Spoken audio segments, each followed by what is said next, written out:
Good afternoon. It's January the 19th, the eve of the inauguration of the new administration for those of us in the United States. And I know that many concerns and hopes are weighing on our hearts and minds. And I've been in prayer with you this whole time, praying also that the worship services have been meaningful and useful to you. I certainly appreciate the feedback you give us online as well as by email.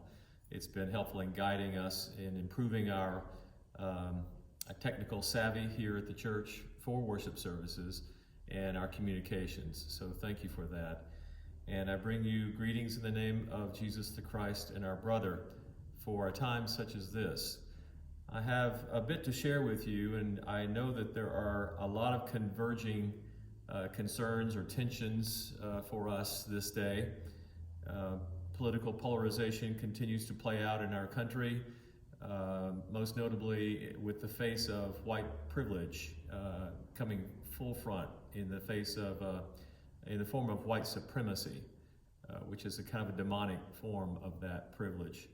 But on January 6th, we saw that on full display with the insurrection, act of sedition on the United States Capitol in Washington, D.C. So add to that then the already ominous presence of COVID-19 virus, and now with variants and mutations around the world, and the illness that has brought, the grief, isolation, challenges to mental health, to say nothing of employment and concerns for income, and how that has had tremendous ripple effect across the world and across the United States. And then of course our children with school, and we wonder how that will play out too in this historic moment of our life together. In the face of all of those challenges, your gifts and the gifts of the staff here have come forward, the gifts of the larger society and leaders who really can stand up and speak the truth. And we're grateful for all of those gifts.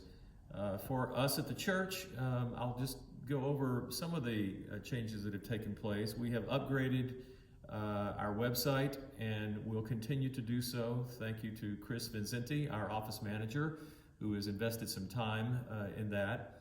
And Dick and Dave, Dick Dowell and Dave Atkinson continue to work to upgrade our streaming services so that now we are able simultaneously to stream through Facebook and YouTube. And I saw today, coming into the sanctuary, Brian Horsfield also has a hand in it. So everyone who seems to have some expertise or some technical trait to lend, then they have stepped forward to do so. We are so grateful. And I think that what I'm hearing from those watching our services is that the quality has improved. The syncing of the movement with the sound has also improved. So I'm so grateful for those gifts and for your feedback, as I said. Other upgrades I've mentioned before, the playground equipment, which you certainly could come and use, and you just want to be careful to note others are in the area, and of course the usual safety precautions you would note anyway, either in these COVID circumstances or not, as children play on the playground. And then we've also technically improved our internet capacity, which again allows for the quality you see on the screen.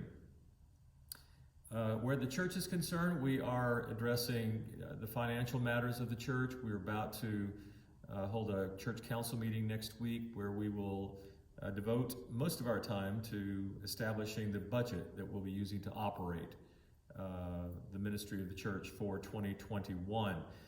I'm grateful to say we've been able to keep the staff here at full capacity, and grateful for that. So you have given your pledges to the church and your offerings.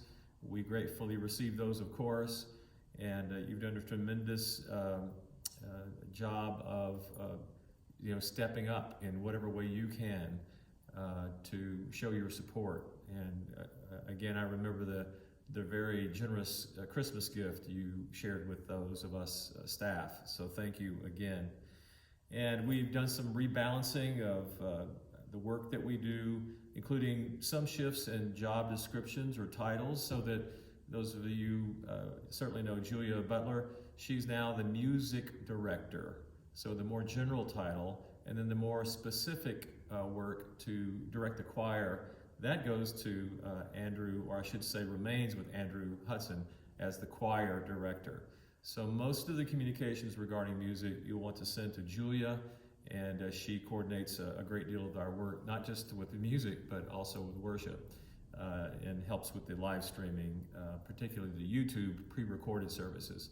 So I just wanted to make note of those so that you can see that even with our isolating, some changes have been made. When you come to see the physical plant of the church, you will notice the bulletin board out front that Brian Horsfield put together, and that our office manager has put publicity on it. And so the look of the place will be a little different. We've got signs on the doors and outside of the church, so you know where you are when you stand there. It'll be great just to see you again, but you'll note some interesting and helpful changes. Through all of this time, there have been a lot of communications that help us to know that we're not alone. There are others who are caring for us, even as we try to care for each other. I heard from Elizabeth Scholes regarding the concern that liberal churches would be targeted by white supremacists and other hate organizations. And so representing the California Council of Churches, Elizabeth contacted us, sent a letter out, an email alerting us to that fact. And then I received a number of emails from a variety of offices from the FBI, the Federal Bureau of Investigation. Shelby Samaniego is a community outreach specialist with the FBI for this area. Sean Vassar, his specialty is hate crimes, and so he has been providing steady communication and updates, particularly after the January 6th attack on Washington, D.C., and also the Eastern District Attorney of California, U.S. Attorney McGregor Scott, also communicated. So that came forward very quickly, promptly, after the January 6th attack, to let us know that they are aware of it, they're paying attention, and they're taking action where they can, and they were asking for any assistance that we could provide too. And then for Sunday, we received an email from our bishop, the clergy and churches did, where she, kind of provided some narrative of how she became aware of churches being targeted, that she sent the word out.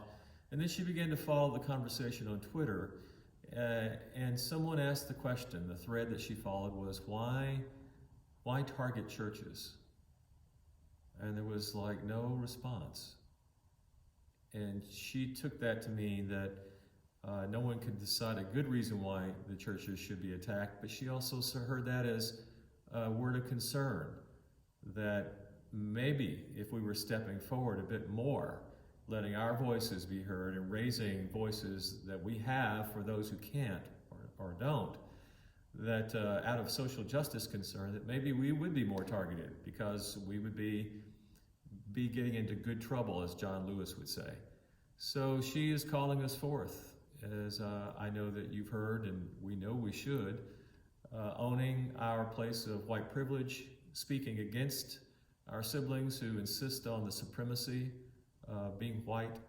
And we have quite the sad litany of legacy of where that has taken our country and how many have suffered in the face of it.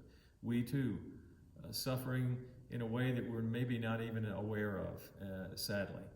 But that work continues, and I hope that we can devote more of our attention to that this year, 2021. As far as the church faith community here in Davis, particularly I'm grateful again to be working with all of my interfaith clergy colleagues and other leaders of other faith communities here in Davis and in the area. Always an encouragement and insightful and supportive. But one of the words I would say that's being shared now among us is to be sure and take advantage regularly of the COVID testing sites here in Davis. And there will be some information on that in the e-newsletter and in worship bulletins forthcoming. And we are going to consider, in-person worship. That'll be outside, I'm sure, initially, but as the vaccine takes hold and we can be somewhat assured of our safety and care for each other, we will make that attempt again as weather improves and warms, and we see that the scientific data is moving us in the direction where that will be possible. So we'll be tracking that. Again, thank you, Susie O'Brien, for working with our church calling buddies. I know that many people have benefited from that. We continue to do so. I consider that we're somewhat about 2/3, the best I can estimate, into this marathon of sheltering in place. So thank you, phone buddies, and those of you who've asked for it and those of you who have offered it. And certainly, Susie, for your coordination of that. Ongoing work with Carolyn Chantry and the Stephen Ministry from the church here with their care receivers. Thank you. John Castelfranco and Helen Rowland and others from our Service and Justice Committee continue to make us aware of other needs, particularly with those who experience houselessness.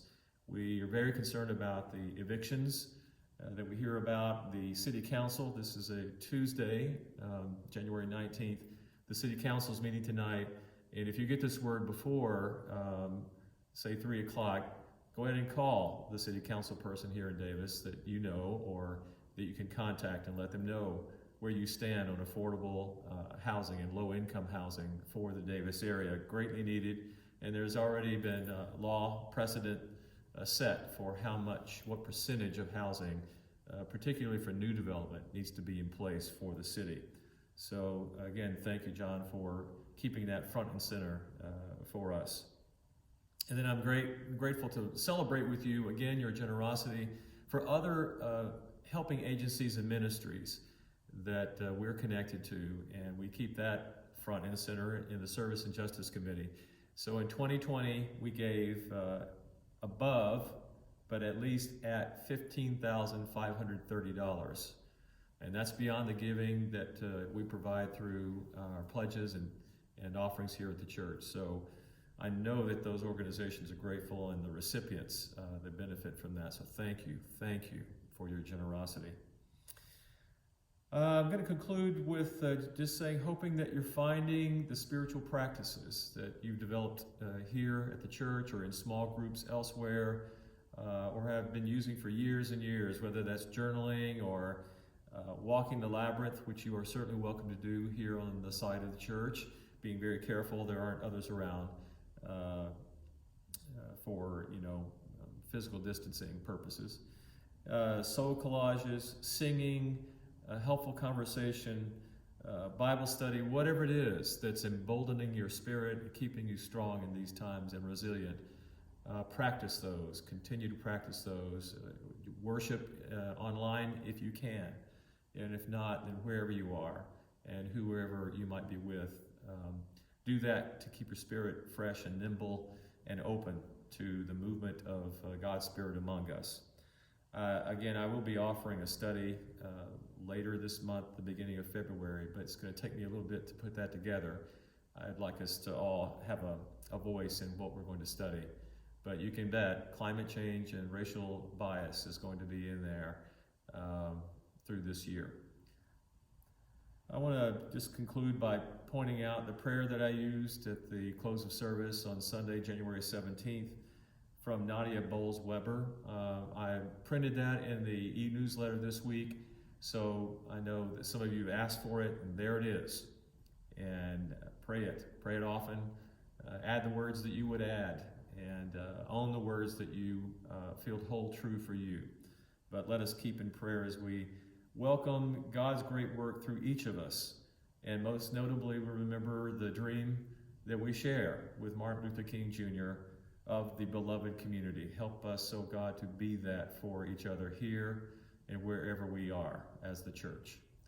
So folks, keep the faith that keeps you and us, and thank you for your ministry and for your spirit And I look so forward to seeing you in person one day. God bless you.